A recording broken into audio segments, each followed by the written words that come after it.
Good morning, everyone. Welcome to the class this morning. I see many of you were here yesterday, and some of the new faces I see also today. It's joy to see you all again, and new faces also. Welcome all again. This morning again, Nayaswami Asha will be presenting a topic which is not very common we present in our classes. It's a very special class. Nayaswami Asha, as I said yesterday, and I'd like to say it again, that she met Swamiji when Swamiji was giving a lecture at Stanford University in America, and she was very much inspired by his lecture, and she knew that Swamiji is the man, he's the teacher she was looking for. He has something different. Right then, she joined Swamiji in founding Ananda communities in America. And she has been practicing these teachings. She has been teaching these techniques, these teachings for the last 40 years.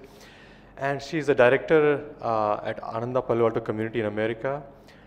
Swamiji requested her some time back that she should come to India and spread this teaching. And she followed Swamiji's guidance, Swamiji's advice, and she's here.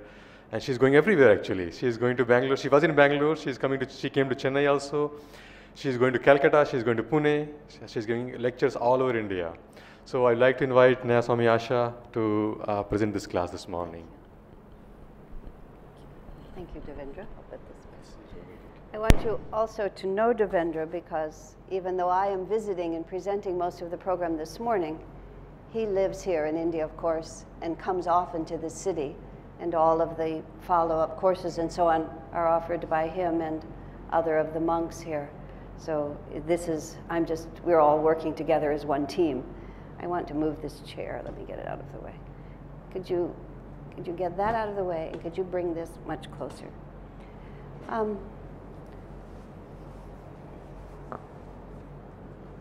Just maybe, so it doesn't block the altar, but just like right there. Yeah, that would be better. I'm just going to draw some squiggly pictures on this.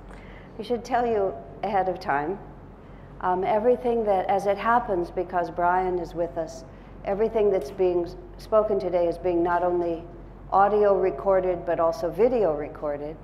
And it is our custom within a couple of days to post those on the internet, on the Ananda India site, and also Ananda Palo Alto, where I am from.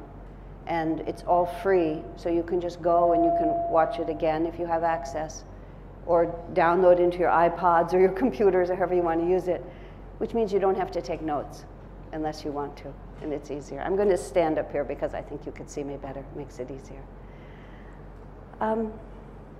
The topic we're talking about is the word prosperity. Prosperity is a very multi-dimensional word with all kinds of different implications. It means money, self-evidently, but also to be prosperous is only partly a matter of money. As a sannyasi myself, I've never had to work just for money. I've been in the ashram my whole adult life, so I have to honestly say that the problem of finding a job and holding a job in the context in which most of you live has not been much of my life experience. But Ananda has never had a wealthy benefactor ever. God has never gifted us that way. And everything that we have built, which is extraordinarily quite a lot by now, has just been built step by step by the solid, determined effort of the people involved. So in terms of the principles of manifesting, and also the relationship between energy and prosperity, between energy and the flow of money, between energy and the flow of all good things in our lives. I have lived this and breathed this for many, many years of my life. I live reasonably comfortably now. I have no idea how or why it happened.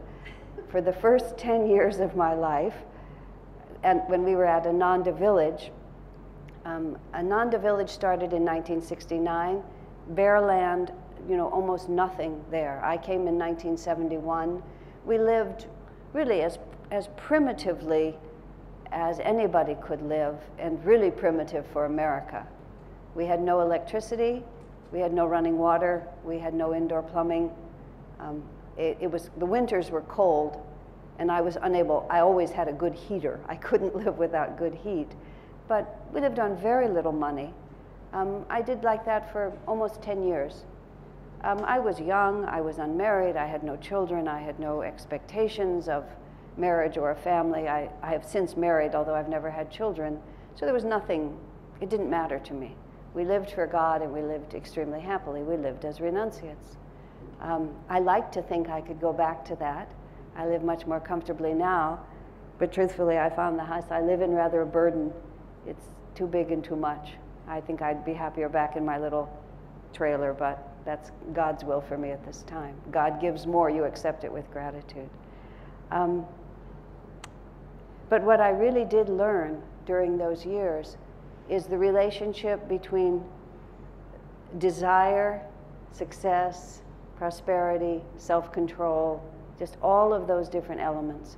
And that's a lot of what I want to talk about. And the beginning half of this, what time is our tea break? Do we have it scheduled? 11:30. Okay, 1 hour from now we'll take a break. I'm going to present a lot of ideas and then give you an opportunity also to ask questions. But I would like to get some thoughts clear before you start asking questions, and then we can go from there. There are certain principles of life that once we understand them correctly, then everything else follows from that. And I often see that a great deal of what is confusion out here is because we don't have the first premises correct. And when I meditated on this class, the obvious word that came to me was the word karma. Also because, of course, in India I hear that word very, very often. Now you also hear it in America a lot. The more you hear it in America, the more you realize people have no idea what they're talking about. And to a certain extent, I see that there is also some confusion in India, where the word and the concept originated, compared to the clarity with which Swami Kriyananda and Paramhansa Yogananda have explained this idea. So even at the risk, perhaps, of telling some of you something you already know, I would like to explain to you how I have come to understand the idea of karma, because once we understand the idea of what karma really is and how to work with it, then actually we know how to do everything else. So the basic premise of karma is based on this simple idea, which is that our presence in this world is not without a purpose. And the purpose of our being in this world is more than just the little things that we're doing every day. And little things can include growing up, getting educated, getting married, having children, raising those children. I don't mean that they're unimportant, but it all depends on your point of view, how large they are. In the West, where people think only in terms of one lifetime, the only important thing that happens is what happens between birth and death. They don't have any idea what happens after death. They don't think in terms of reincarnation, God realization, nothing. So all of life is tried to be fit into this little reality, which is the particular neuroses of Western countries, which is just trying to become perfectly happy with what you can acquire, and this desperate effort to control everything, including death itself, makes people crazy in that unique way, okay, which is the world I come from. Although I don't really come from that world, I come from the world of self-realization. But the masters tell us, all masters of all traditions tell us, that what we are doing here is a means to a greater end. In exactly the same way that when all of you attend all your schools and your university, it's an experience in itself that must be related to correctly, but it's a means to an end. Nobody thinks that I will be a student forever. We think that I go through these learnings because then there is something else that I'm going to do, and that something else is what all of this is focused toward. Well, from the point of view of Sanatana Dharma, the teaching of this great country, the origin of the teaching is this great country, the point of view is that all of us, our divine souls, the jiva within us, the individual spark of spirit, is on a very long journey, and that journey is through many incarnations, and at the end of that journey, we will experience our true nature, which is one with the infinite, Sat Chit Ananda, ever existing, ever conscious, ever new bliss. And everything that we're doing, whether we're aware of it or not, is motivated by some part of us that knows that bliss is our true nature, and bliss is the true destination of this journey. If we didn't know that, we wouldn't be unhappy now. Because if the only possibility was what we have, it wouldn't even occur to us that things should be different. I really don't think an earthworm sort of contemplates its condition and sort of thinks about how other earthworms are more fortunate than it and live in better soil, and wonders about earthworms in developing countries and if their world is better than its world, because it doesn't have any awareness yet of its destiny. And yet, even an earthworm, if you poke it with something sharp, it'll recoil, and it'll try to find a place that feels better than the point where it's being pricked. So even at that rudimentary level, there is this relationship between the desire for what it considers positive, the desire to avoid what it considers painful. And I was speaking to some of you yesterday that all of life is motivated by those two impulses. Yogananda called it the science of religion. The science of religion is the search for bliss, the desire to avoid pain. I'm going to hold up a book, which I brought in from outside. This book, called God is for Everyone, is a beautiful articulation of that thought. So just want to put it in front of you.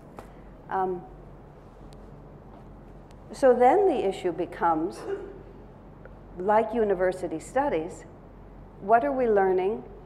How well are we learning it? And what are we doing with what we're learning?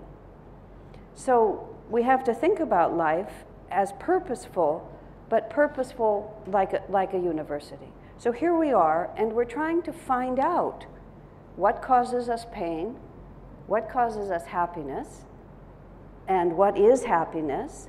And the truthful way is, these are the questions that we're being asked to answer. Who am I? No, we can answer with our names, but even here I am, I can say that I am Asha. I am Nayaswami Asha now, but at one point before Swami Kriyananda gave me the name Asha, my mother gave me another name. So for the first years of my life, I didn't even have this name. When I married, I took my husband's name and abandoned my father's name. So my name has shifted, first and last name has shifted several times. My passport now reads differently than my school papers read when I was a child. My personality was not so different when I was young, but I was a small person doing all sorts of things, never imagining I'd be standing here. I mean, that's the most superficial confusion when we answer the question, who am I? But what we're really looking for is answers to these questions that are not so dependent upon circumstances that are always changing. Because even now, if we say, I am a person who plays the violin. There was a woman in America who played the cello. She played the cello exquisitely, and her whole life had been dedicated to playing the cello, and her husband was a music conductor, and they had this extraordinary life together. And then she was afflicted with a debilitating illness that took away her muscle control. And all of a sudden, this whole definition of being a cellist was just taken away from her. To her credit, toward the end of her life, when this disease was taking her life rather young, someone said to her, you know, seeing it from their point of view, how unhappy you must be not to be able to play the music anymore. And she, with this beatific smile, said, oh, but it still plays inside of me all the time. Now, you see, she was learning. You would look at, and I mean, I never knew her personally. I just read her story in the paper, and because I had heard her music, it touched my heart so deeply to see her life seeming to have taken apart in that way. But she had begun to answer the question, who am I, in a way that was less dependent on circumstances that were ephemeral at best. Her ability to play the cello was taken away from her young, but sooner or later it would have been taken away, either taken away by advancing age, by some other disease, or by death itself. So all the way through our lives, one of the first questions about pain versus bliss is the question of, who am I? And whenever anything happens to us, we answer that question in a certain way. I am this body, I am this profession, I am this person's daughter, this person's husband, the father of so-and-so, the child of so-and-so. Whatever it might be, we're always answering that question. And it's not a matter of what you can spin with your mind. You know, intellectual ideas, and I am the infinite Atman, or whatever it is that you can say. It's a question of what is really true for you on a level that is not about thought, but is what the vibration of reality that we actually live on. I can talk really eloquently about not identifying with the body, only identifying with the spirit, how we are really one with the spirit, how death comes to everyone.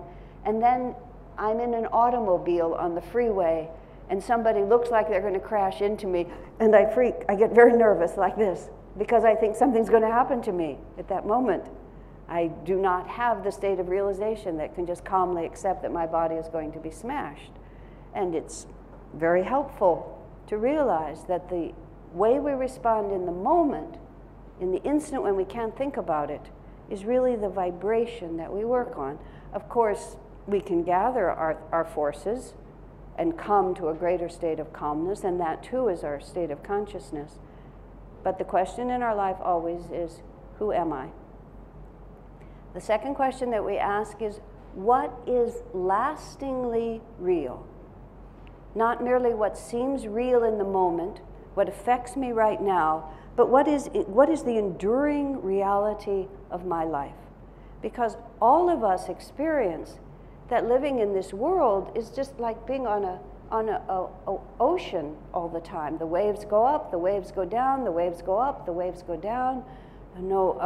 I haven't myself raised children, but I remember my father. In America, families tend not to stay together.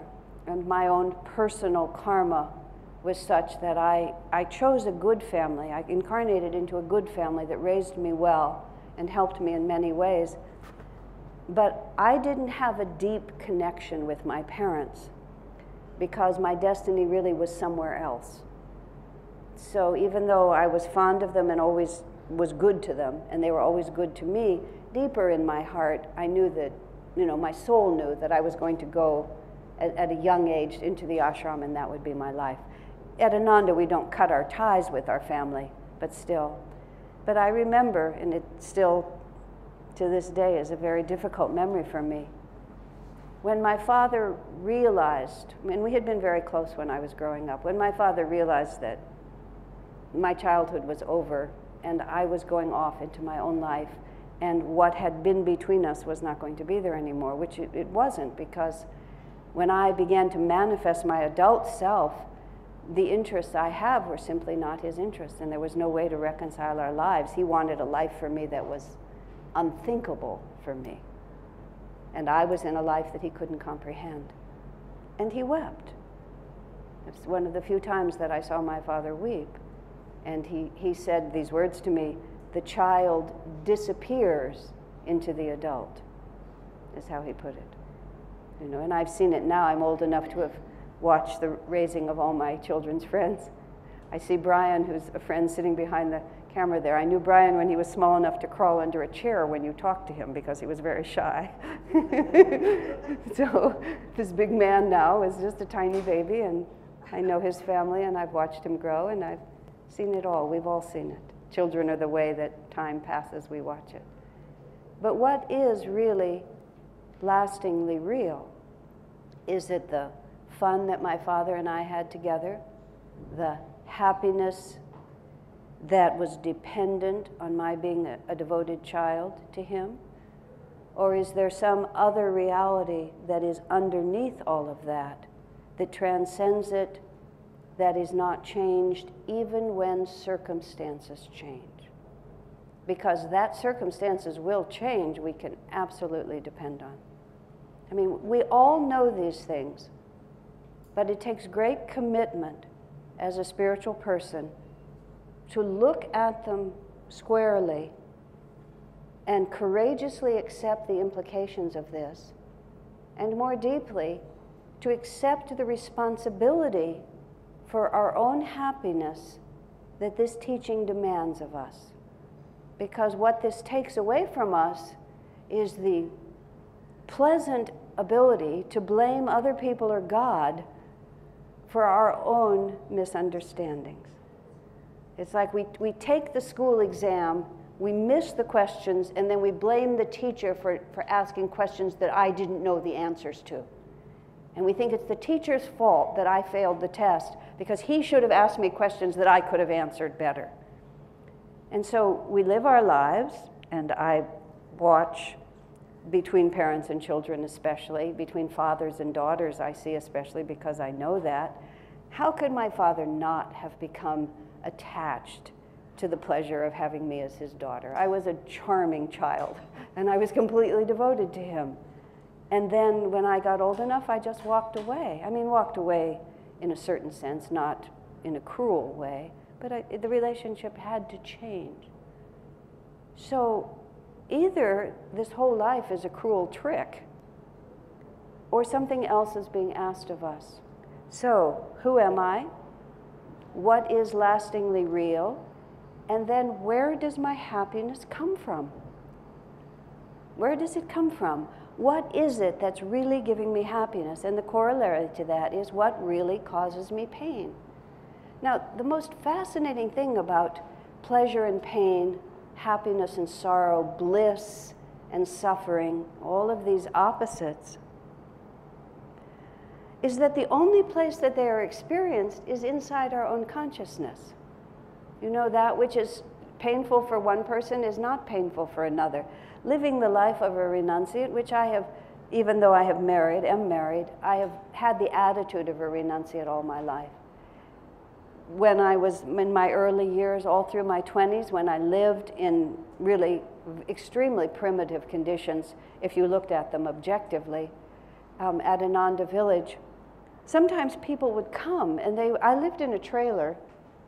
We just think it was probably half the size of this little bit of a stage here. It was just a little wider than that, and we do the energization exercises, which has a gesture that goes like that. Well, I had to do it like that because I couldn't go all the way up, except there was one little skylight where I could kind of shoot my hand up. But for years, I energized like that when I did it inside.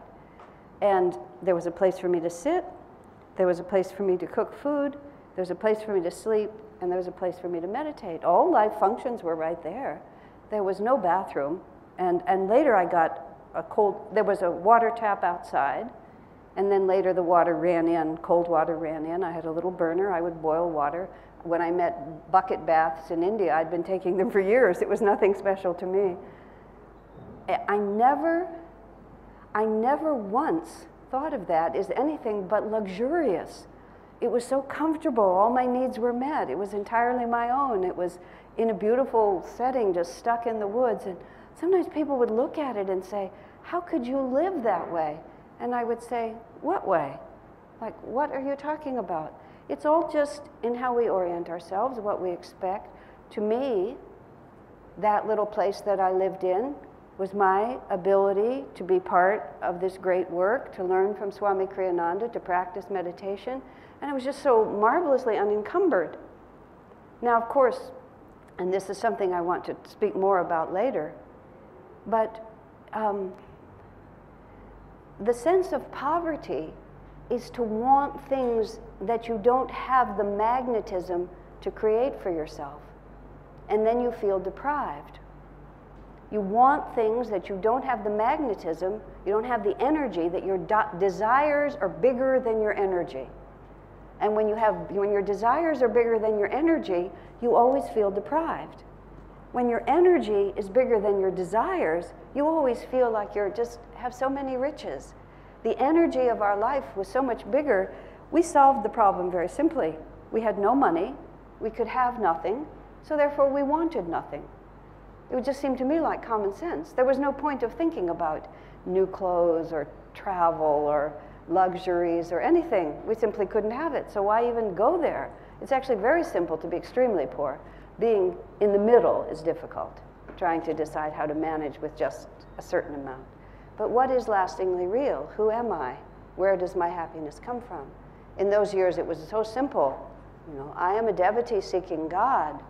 The only thing that is lastingly real is my relationship with the divine, and my happiness comes from answering that divine call. Everything else then is extra. Now, I'm not foolish enough to not understand that it's not so simple just to snap your fingers and find yourself there. My life became more complicated later, but the lessons of that time were not lost.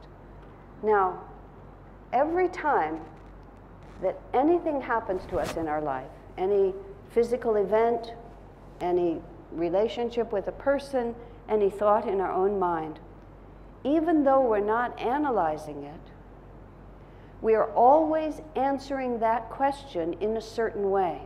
And the word vibration is the best way to understand it, because it takes it away from your thoughts, your belief, your religion.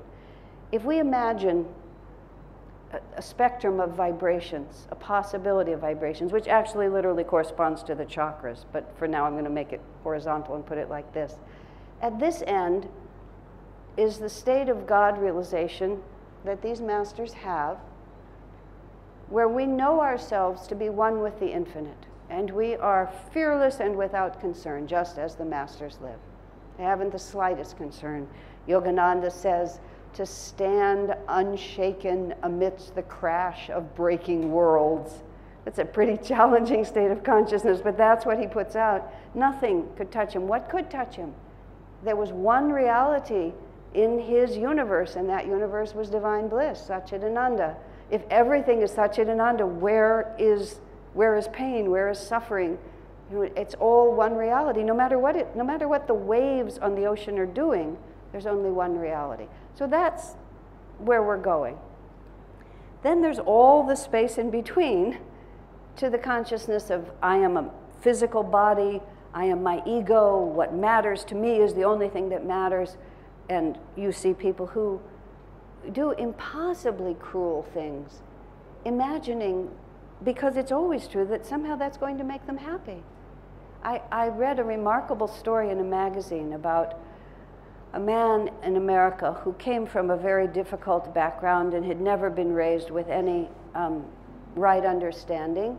And when he grew older, as a young man, he murdered a woman just to get the money from her. He just wanted her money, so he just killed her and took her purse, just indifferently. The mother of the woman who had been killed, the man was found out by the police, he was convicted, he was sent to prison.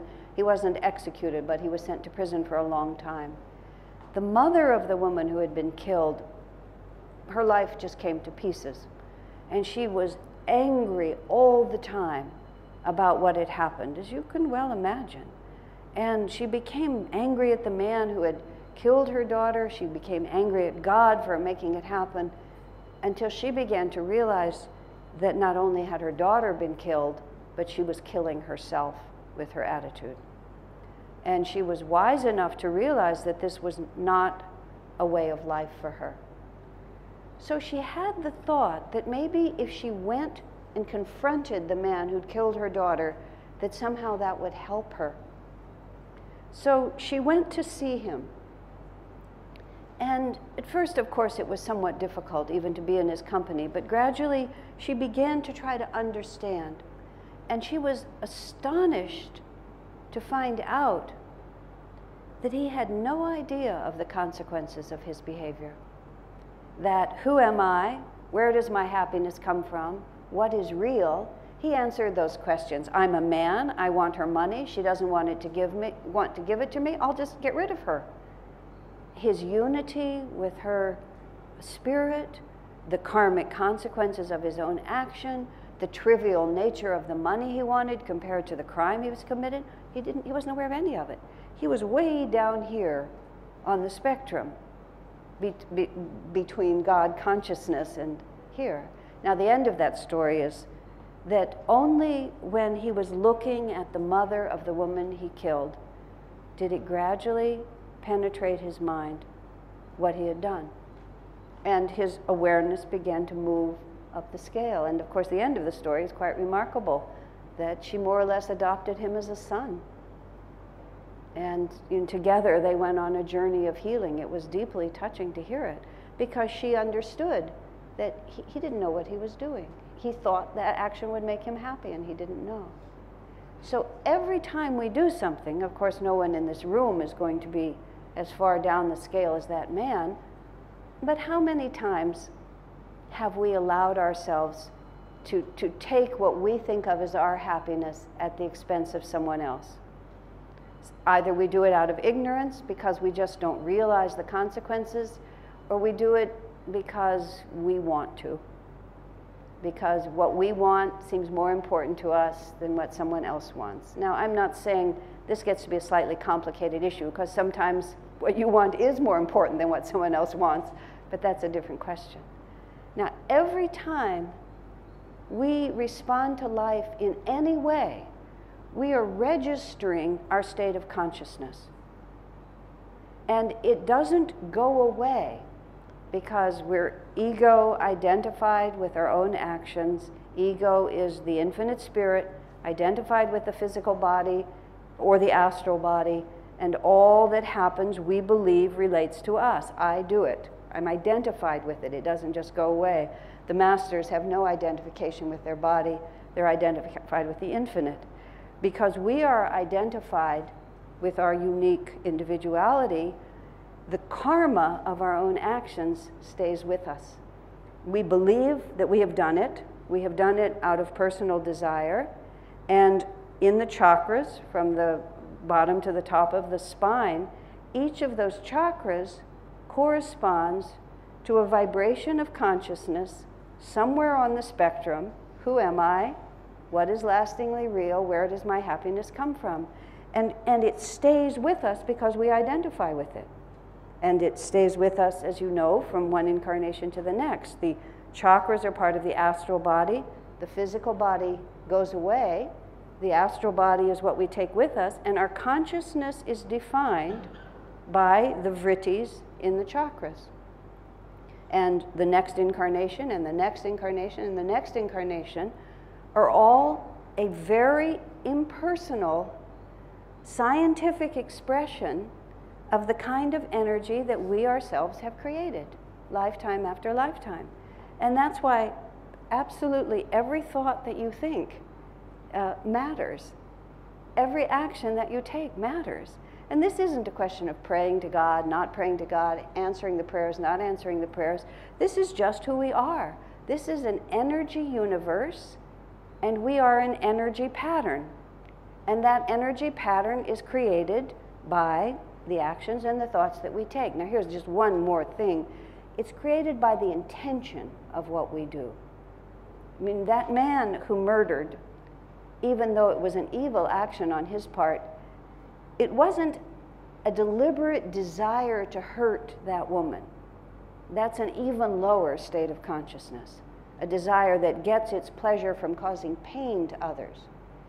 It was simply that he was unconscious of the pain he was causing because he was so intent on getting the money. You see the difference? And very often in our lives, we do things that have unintended bad consequences because other people misunderstand or circumstances turn out differently. So the comforting fact in all of this is God reads the heart. That's how Swamiji put it. God understands what we really intend.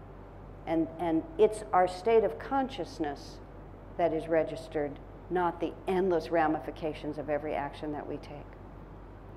So at any point in our lives, we are standing here and our magnetism, which is the effect of the energy of who we are, is radiating out in all directions and is our karma in the sense that it's the attracting force that brings to us our opportunities, or the repelling force that prevents those opportunities from coming. And working with that flow of energy in the right way is really the only truly effective way to influence our destiny. Now, I'm going to pause for a moment and give you a chance to ask questions to see if we are understanding each other. Any questions or thoughts on what I've said? Yes. Asha, I have a question about karma. So, is karma the result of desires, or the intention, as you said, behind those desires, or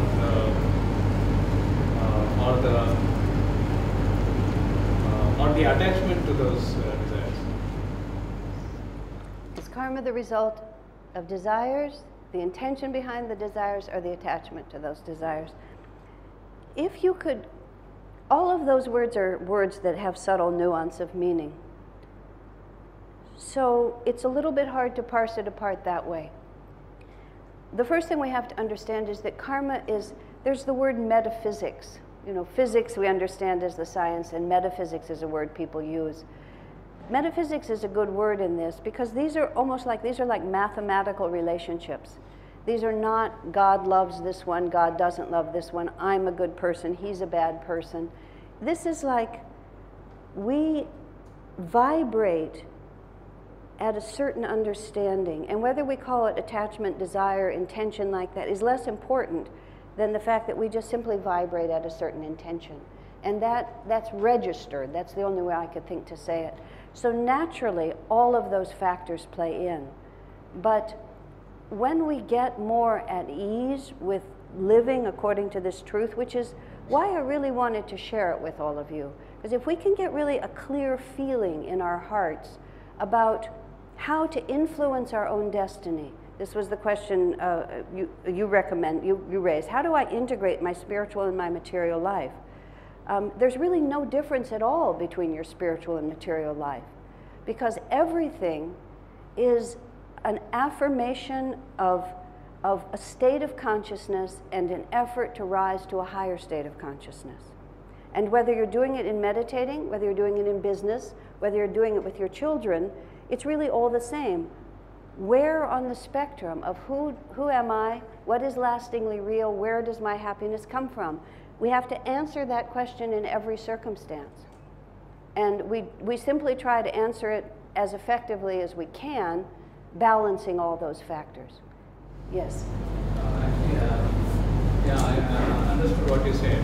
So, in relation to the story that you just told us about the man who murdered his woman, so since he didn't have an intention to actually murder someone, his karma would not be that hard. Right? Well, his karma would not be as bad as if he genuinely thought to gain happiness by causing pain to others.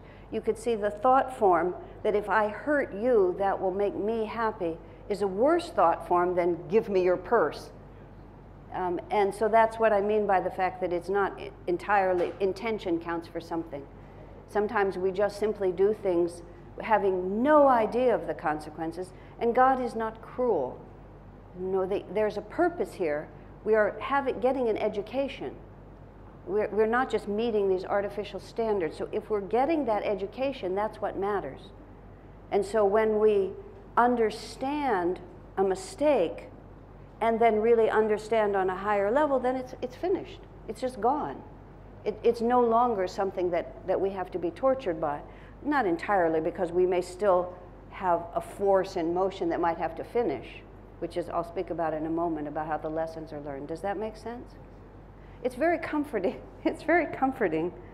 Yesterday someone asked, I see the gentleman's not in the room, but somebody asked, how you can be kind to yourself. And I mentioned that was a struggle for me for many years in my earlier life. Until one day I finally just realized that I'm doing the best I can.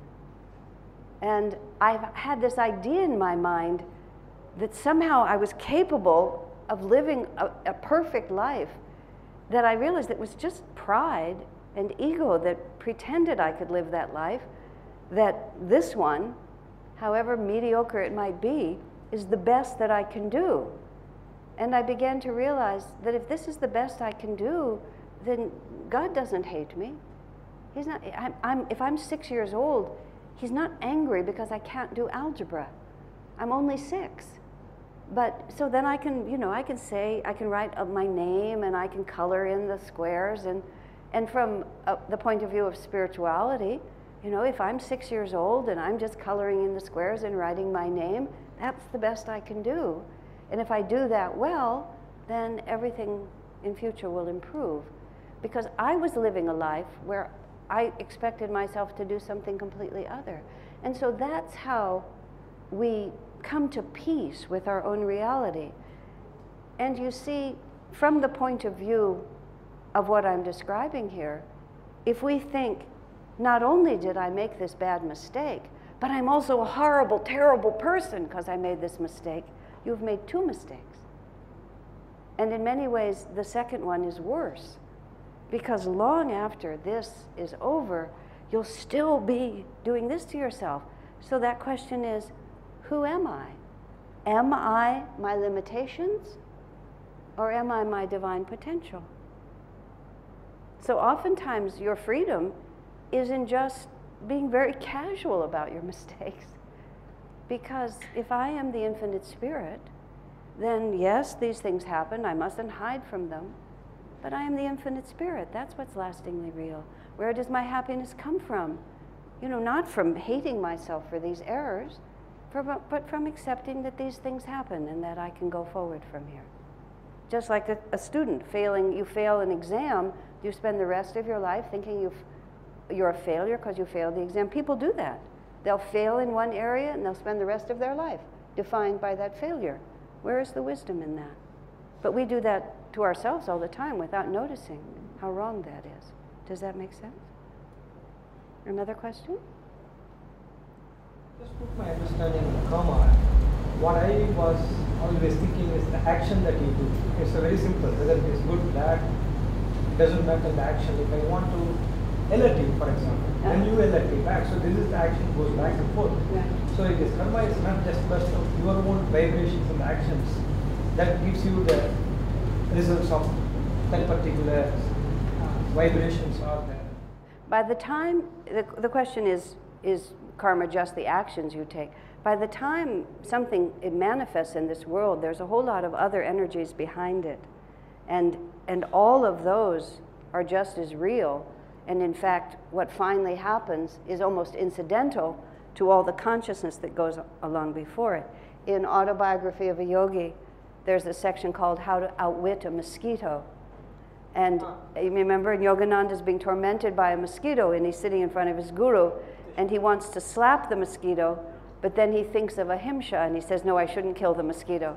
And Sri Yukteswar says, you've already killed it in your mind, you might as well slap it with your hand. Meaning that by the time you do this, you've already set the energy in motion. I had a very interesting experience with my husband once that taught me just a lot about inner reactions. We had a motorhome, which is, you know, like a big trailer on wheels, and you live inside of it and you drive it. It wasn't ours, but we were using it. And it was large enough that it had a small kitchen in the back, so that when my husband was driving on the highway, I could be back in the kitchen making meals. Of course, if the road was a little curvy, that wasn't always easy. And we were on a somewhat curvy road, and he drifted a little over to one side and made a rather sharp turn to get back. I was in the back, and I had a jar of peanut butter. I don't know if you have peanut butter here, but it's a heavy jar like this, about a pound jar. And I was making a sandwich. And when he made that shift, the jar just slid right off the counter, and it fell right on my foot. Fortunately, you know, it just made a bruise, that was all. But as I felt the pain in my foot, I had an almost irresistible desire. I resisted it, but almost irresistible, to yell at him. And it was like, my foot hurts. If I yell at him, somehow my foot won't hurt so much. But I caught the thought and realized my foot's still going to hurt. And then he'll just be a little upset with me, and then he'll get upset back, and then I'll get upset with him, and this whole negative thing will just roll forward. But it was amazing to me how the idea that if I have pain, if I pass that pain on to someone else, that in some way it will diminish the pain that I have. You see? And that to me ever since has been such an extraordinary teaching to me. So when you say, you yell at someone, why would you yell at someone? Perhaps they have done something that has made you uncomfortable. And so now I am uncomfortable, so let me see if I can make you uncomfortable. And that we have the idea in our minds, where does my happiness come from? Oh, my happiness comes from making you suffer as I'm suffering. And of course, that's not the right answer. Sometimes it works. Sometimes it works.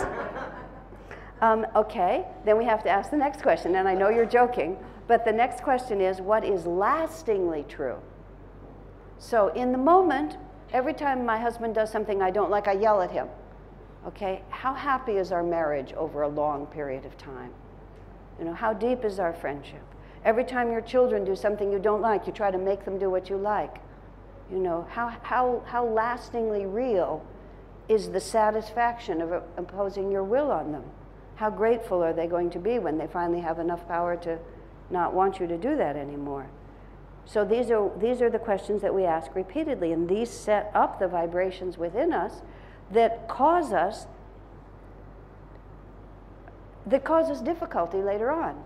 Then all of a sudden we get a bright idea to be different, but we have all this weight of habit that we have to start working against. Okay? Because what we have to understand about karma and about the state of consciousness we have right now is that it's just the accumulated effect of all the decisions we've made up until now. And therefore, everything Sri Yukteswar says here, Sri Yukteswar says, everything in future will improve if you make the right spiritual effort now. We have this feeling, and it's a perfectly understandable feeling, that we are weighted down by the accumulative effect of all our past actions. And that's why people say, oh, it's just karma, there's nothing you can do about it, and so on. Well, it is karma, but there's everything you can do about it. Because it doesn't exist. It's not like a big rock. It's not like some huge physical object. It's a pattern of energy. And it was a pattern of energy that we created piece by piece by piece. And if now the answer to the question, who am I? What is lastingly real? Where does my happiness come from? Is different than the way we answered it yesterday or last incarnation. If we begin to build that magnetism into our chakras, then we simply recreate a new reality. But here's where the difficulty comes, which is it's metaphysics. So as much energy as we put into creating one reality, we have to now put out as much energy to create a new reality. Now that's not 100% true, because once we're trying to go toward the divine understanding, the grace of God comes and helps us. And yesterday some of you were there when someone asked me, what's the effect of Kriya? The effect of Kriya is that it dissolves that energy directly. So there's many ways you can speed the process, otherwise it would be very depressing. But no matter what condition we're in now, the answer to it is to put out the right energy at this point. Everything in future will improve if we make the right spiritual effort now. And if the obstacles we face are large, that just means we have to put out more energy in the right direction. But we are not trapped by anything. But what we have to understand, and this is another part of it, it took us a long time. We devoted a tremendous amount of energy to getting ourselves into the mess we're in right now. It's a little bit like if you're driving down the highway. In America we have all these freeways. I know you have these freeways here, but you can be going 90 miles an hour way over in the left lane of a highway, just whipping down the highway, and all of a sudden there's the turn that you meant to make, and you just shoot past it, and you realize that you're putting all your energy going in a direction now that you don't want to go in. You've totally changed your mind. You know where you want to be, but there's a certain amount of momentum in place. And so it takes time to slow the car down, to make sure that you have the space to move over, to find another exit, to make a U-turn, to get back on the highway, to get where you're wanting to go. But once you start that, you can do it, but you can't do it just the second you change your mind. And so part of what we have to face in coming to the idea of prosperity, whether it's material wealth or spiritual wealth, is to realize that we have a certain momentum in a certain direction, and we're responsible for that momentum. But because we're responsible, if we just start in a new direction, then very quickly, relatively speaking, we can just make a U-turn and come back to where we need to be. And the effort required to do that sets in motion a whole nother wave of energy that then begins to help us go in the direction we want to go. Does that make sense? Do we understand that? Do we have any thoughts or questions about what I've said here? Yes. This has got more to do with karma than karma. Now, I was just thinking that, you were mentioning trying to find peace for yourself and get out of the limitations and reach that God state, divine state. Now, I think that, the moral values, specifically to India, the moral values of our public leaders today is coming down. Millions of my countrymen are very unhappy. If I just take that path of karma and try to realize God and just do my own thing, but still millions of my countrymen are, very unhappy. And that thought really makes me very unhappy. So how can I actually become very happy when they see that everybody else is very unhappy? Okay. So I want to make everyone happy. Yeah. But I see that so frustrating today in our system. I want to change the system, but I cannot change the system. Yeah, so why karma can it do anything for the world at large? Because in our scriptures we always talk about getting realization for the self. But I don't know whether you have any system where it helps the whole world at large. Oh no, that's an extremely good question. The question is, if so many other people are miserable, how can I just be thinking about my own happiness? Okay, well part of that, you see, is the question, where does my happiness come from? Does my happiness come from merely selfishly finding for myself what I want and making my position secure and to my liking? Or does my happiness come from sharing with others whatever understanding I have, or whatever material wealth I have, or whatever peace and calmness I have? And it seems self-evident that the more we identify with the greater reality, the more we are moving toward that state of God realization. That's the definition of a master, is that he's equally in all of us. So the very definition of self-realization, to think of it as something contained only within your individual self, is simply wrong. That very idea is actually the antithesis of self-realization. Self-realization is to identify as deeply with all of creation as you do with the individual jiva that is you, the individual life that you are responsible for. So then it becomes just a very simple question of, from a practical point of view, what is going to give me the greatest capacity to help the world? I started my life with the idea of social service and helping underprivileged people and changing the political system and all of those sorts of things. Many of us begin there. But I saw that there seemed to be a force in the world that was determined to create suffering, that my little voice, as a political protester or whatever I was doing, I found only that I became agitated and angry, discouraged and hopeless, and nothing around me changed. So I had to begin to ask myself the question, where does my happiness come from throwing myself against this hopeless task? And so then I began to ask other questions. What is lastingly real here? In other words, why are these people suffering? What is the context that's causing it? All of which led me, eventually, to understand, if I transform my consciousness, and am able to relate to this world from a higher perspective that doesn't preclude the desire to ease the suffering, but understands even other people's suffering in the same context that I understand my own, then I can be genuinely helpful to people. I mean, in a very concrete way. You know, poverty is not as apparent in America as it sometimes is in India, but there are homeless people and drug-addicted people and people with mental problems who just live on the sidewalks. Such people used to frighten me.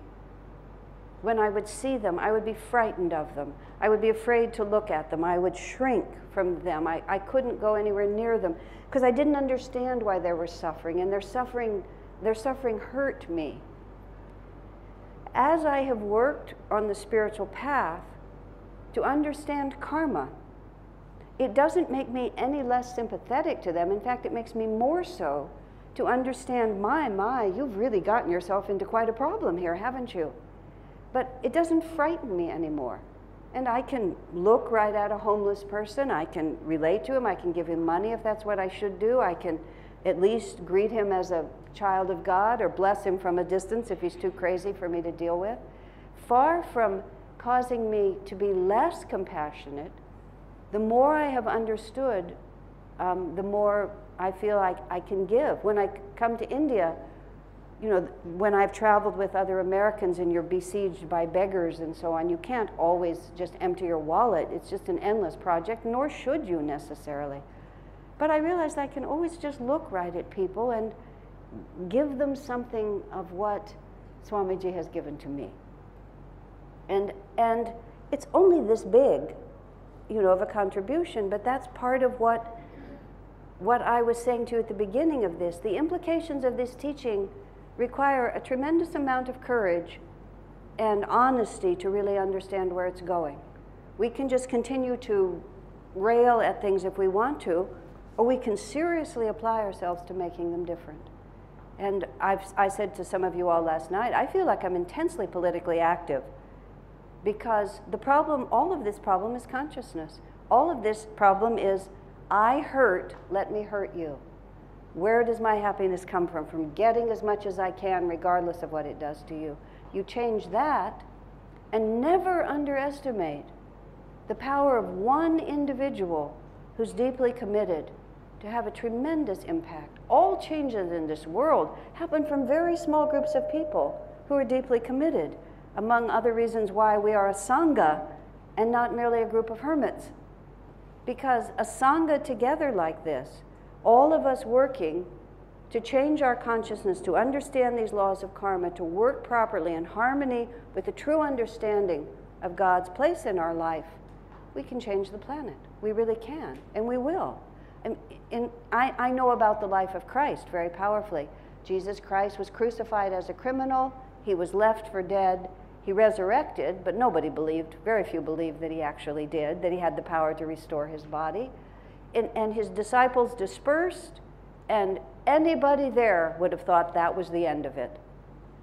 But the divine power was there, and a few individuals remained committed to it and never gave up, even though their own lives were then taken away from them, but the power was there. And everything in this world is really done by spiritual power. It's not done by politics. The politicians are they're the instruments of a greater destiny. What is lastingly real? That's the question. Where does real happiness and change come from? I hope that's helpful to you because the question you ask is important. And then everybody finds their place. You may become a Kriya yogi who lives in the slums and helps, you know, poor people in some small way to improve their lot. Or you may go off and be a hermit somewhere. Everybody has to do what their own destiny directs them to do. But if we do it with God consciousness instead of anger, then everything you see is different. Comments or thoughts?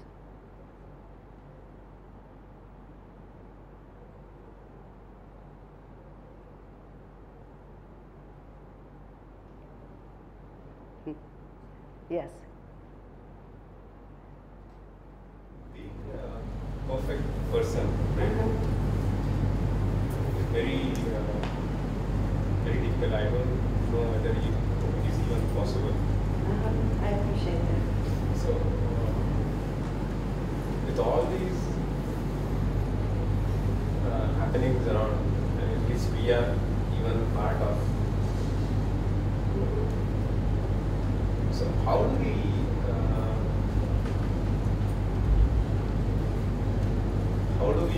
unrelate ourselves with these wrong happenings, which we are also part of it, and move towards the right path? Yeah. In the sense, I know I make a lot of mistakes. Yeah. Right? I mean, most of us do that. So all of us want to be the perfect person. I mean, at least we think of, we try to be that. So I mean, what is it that what is that we should be doing to get there? I appreciate that question. The question is, we want to be a perfect person, how do we get there? In a sense, I wanted to put the philosophical part down and then talk about what we do about it. But let me go right to where you're asking. Even this enormous task of moving from delusion to God realization, it actually has, it only happens moment by moment. We tend to think of it as this vast distance that we have to move like that. Either I am nothing and I am everything. You know, I am a terrible person or I'm a realized person. And it doesn't happen that way. We change an inch at a time.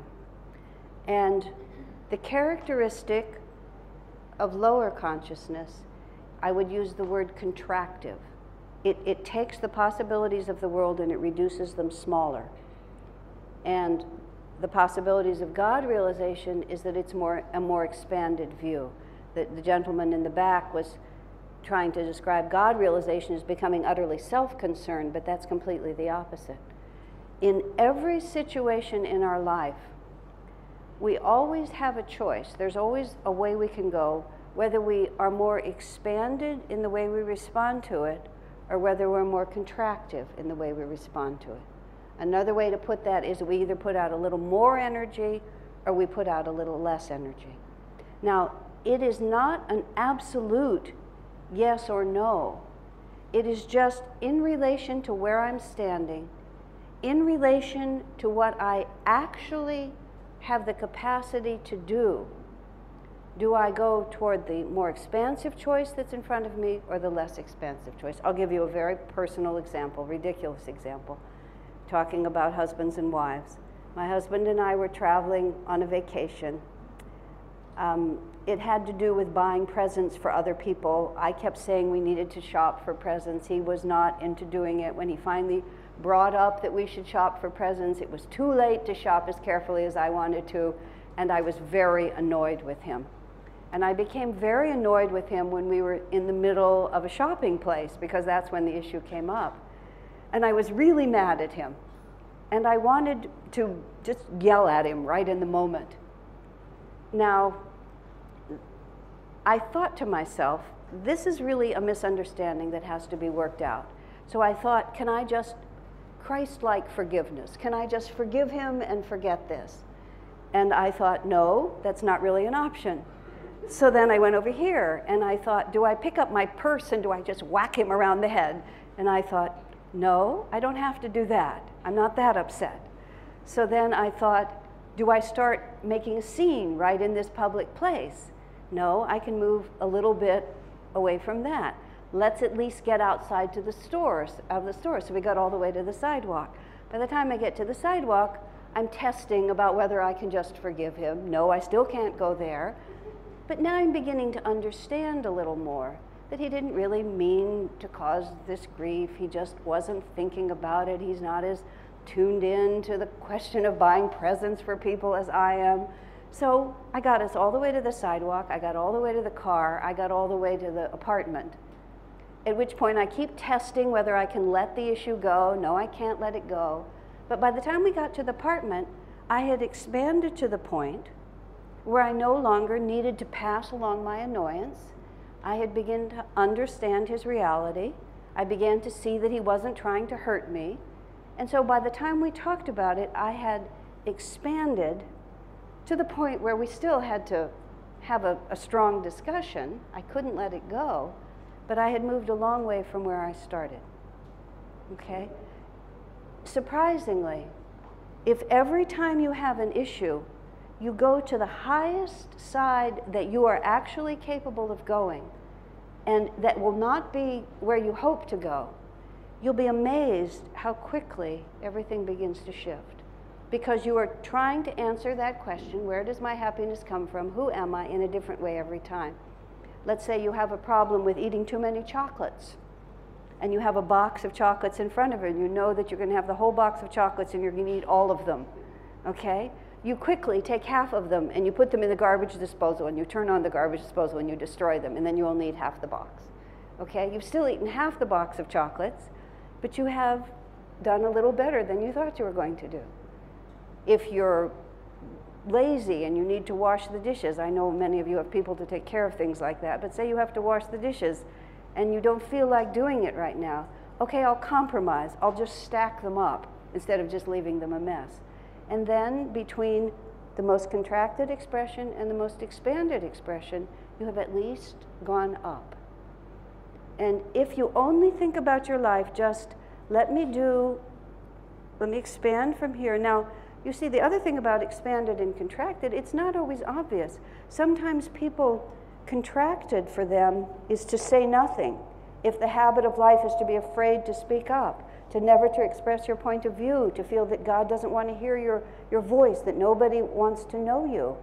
Sometimes for you, silence is contractive and you have to speak. If you're afraid to say what your reality is, then expansive for you is to speak. So it's not a matter of being nice or not being nice. A person who's always angry needs self-control. A person who's afraid to speak out needs to be more forceful in the way they speak.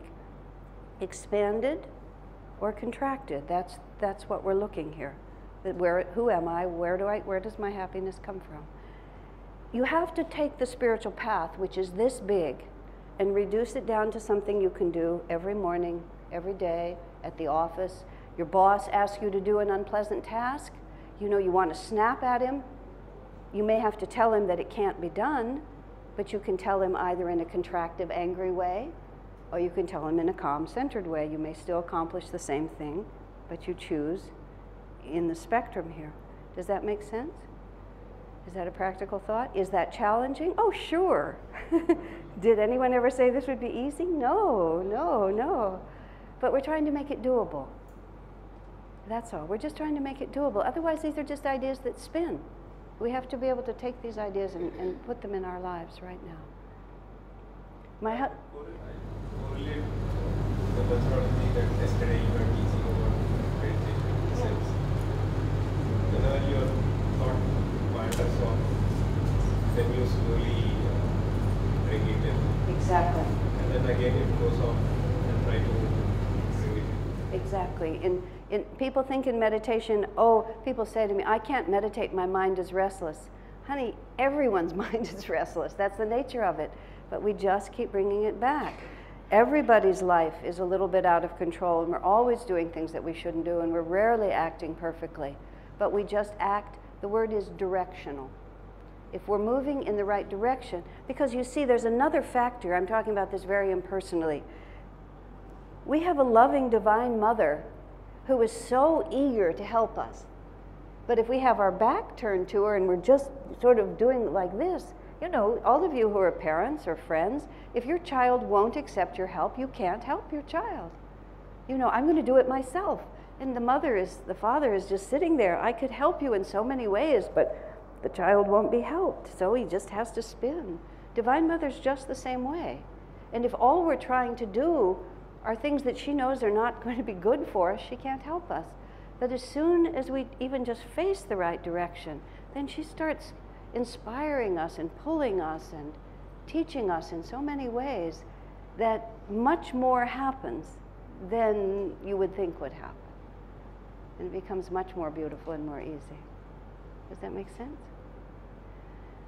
I'm going to give you a chance to drink tea. Yes? So let's take, how long is our break, Devendra? Okay, let's take 10 minutes. Let's go off and have tea for 10 minutes and then we'll come back.